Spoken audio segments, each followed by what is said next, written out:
मोदी सरकारचा अंतरिम अर्थसंकल्प केंद्रीय अर्थमंत्री निर्मला सीतारमण यांनी आज सादर केला। मोदी सरकारच्या या बजेटमध्ये 4 जातींवर भर देण्यात आलेला आहे। या जातींच्या जोरावर पुन्हा एकदा सत्तेत येण्याचा विश्वास भाजपला आहे। या 4 जाती कोणत्या आहेत आणि त्यांच्यासाठी बजेटमध्ये काय तरतूद केली आहे पाहूया त्या खास रिपोर्टमधून। जुलैमध्ये पुन्हा बजेट मांडणार मोदी सरकारला विश्वास। बजेटमध्ये शेतकरी, तरुण, महिला आणि गरिबांवर फोकस। बजेट म्हणजे जादूचे प्रयोग, ठाकरेंचा हल्ला बोल। मोदी सरकारच्या दुसऱ्या टर्म मधला शेवटचा अर्थसंकल्प सादर झाला, पण अपेक्षेप्रमाणे त्यातून फारसं कुणाच्या हाती काही लागलं नाही। मोदी सरकारच्या वेगवेगळ्या योजनांचा पाढा अर्थमंत्री निर्मला सीतारमण यांनी वाचला। सुमारे तासाभराच्या भाषणात सीतारमण यांनी 4 जातींचा उल्लेख केला। त्या जाती म्हणजे शेतकरी, तरुण, महिला आणि गरीब। सलग तिसऱ्या वेळा सत्तेत येण्यासाठी मोदी सरकारने या 4 जातींवर लक्ष केंद्रित केलंय। ये बजट विकसित भारत के 4 स्तंभ युवा, गरीब, महिला और किसान सभी को एम्पावर करेगा।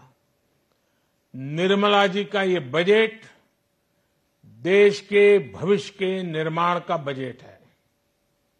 इस बजट में 2047 के विकसित भारत की नींव को मजबूत करने की गारंटी है।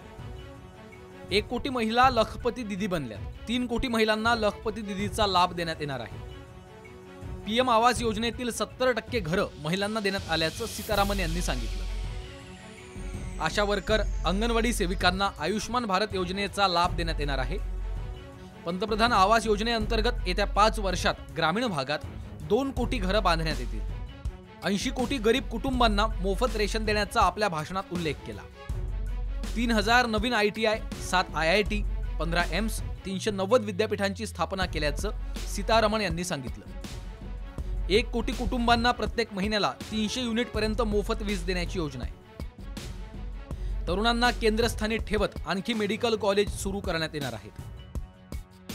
अर्थात भाजपने या बजेटचं कौतुक केलं तर हा बजेट म्हणजे जादूचे प्रयोग असल्याची टीका उद्धव ठाकरेंनी केली आहे। विकसित भारताचा संकल्प सांगणारा अर्थसंकल्प आहे। विशेषतः गरीब, मध्यमवर्गीय, महिला, शेतकरी आणि युवा या सर्व घटकांकडे विशेष लक्ष या अर्थसंकल्पाने दिलेलं आहे।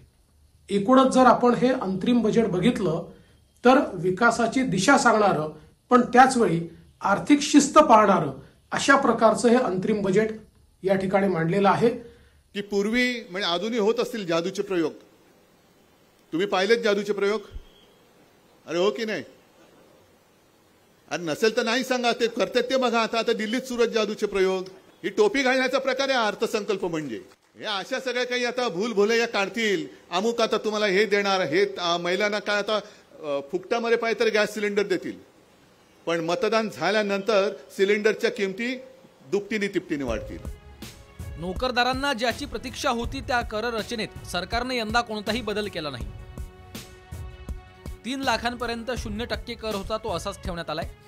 3 ते 6 लाखांपर्यंत 5%, 6 लाख ते 9 लाख 10%, 9 लाख ते 12 लाख 15%, 12 लाख ते 15 लाख 20% आणि 15 लाखांवर 30%।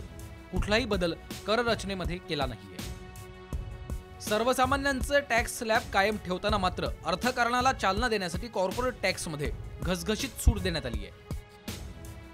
कॉर्पोरेट टॅक्स आधीच्या 30%वरून 22% करण्यात आलाय। शेतकरी, तरुण, महिला आणि गरिबांवर लक्ष केंद्रित करून तिसऱ्यांदा सत्तेत येण्याचा भाजपला विश्वास आहे। या अंतरिम बजेटनंतर आता लोकसभा निवडणुकीला तोंड देण्याची तयारी भाजपनं सुरू केली आहे। बजेटमध्ये सांगितलेल्या 4 जाती मोदी सरकारला तिसऱ्यांदा सत्तेपर्यंत घेऊन जातात का हे पाहायचंय। ब्युरो रिपोर्ट, साम टीव्ही न्यूज।